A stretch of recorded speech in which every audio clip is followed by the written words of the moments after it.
আসসালামু আলাইকুম। আমাদের এই এমসিকিউটা রাসায়নিক সাম্য অবস্থার একটা এমসিকিউ, সাম্য ধ্রুবক নির্ণয়ের একটা এমসিকিউ। বলছে কেসি এর মান কত।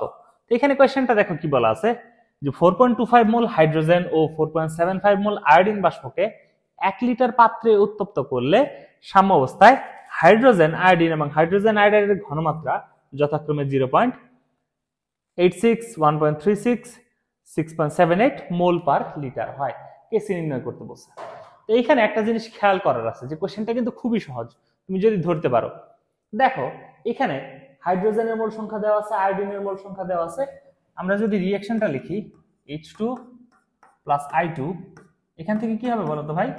2HI, সবগুলাই গ্যাসীয় অবস্থায়। তো এইখানটাতে তোমার মনে হতেই পারে যে এটাকে আমি ধরবো এ, হাইড্রোজেনের মোল সংখ্যাকে ধরবো 4.25, এটাকে এ ধরবো, তারপরে 4.75, এটাকে 4.75, এটাকে বি ধরবো। এইভাবে ধরে ধরে আমরা ম্যাথটা আগাবো। কিন্তু না, তোমার এই কাজ করার দরকারই নেই আসলে। বুঝতে পারছো কেন করতে হবে না?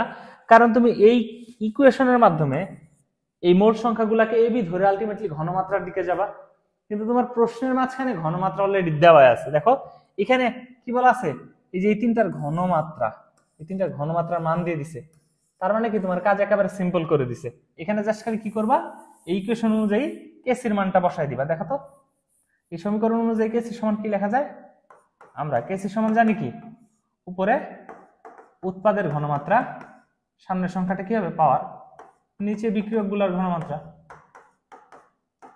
এখন এখানে হিসাব দেখো যে হাইড্রোজেন আয়োডাইডের ঘনমাত্রা কত দেওয়া আছে, 6.78। তার মানে 6.78 স্কয়ার ডিভাইডেড বাই হাইড্রোজেনের ঘনমাত্রা এবং আয়োডিনের ঘনমাত্রা। হাইড্রোজেন আছে 0.86 এবং আয়োডিন 1.36, 0.86 ইন্টু 1.36। তো সব মিলায় এটা ক্যালকুলেট করলে অ্যান্সার আসে 39.30। আমাদের অ্যান্সার কি হবে? আমাদের অ্যান্সার হবে ডি।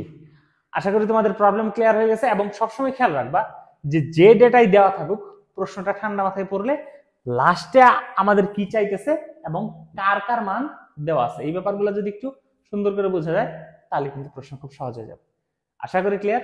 আসসালামু আলাইকুম।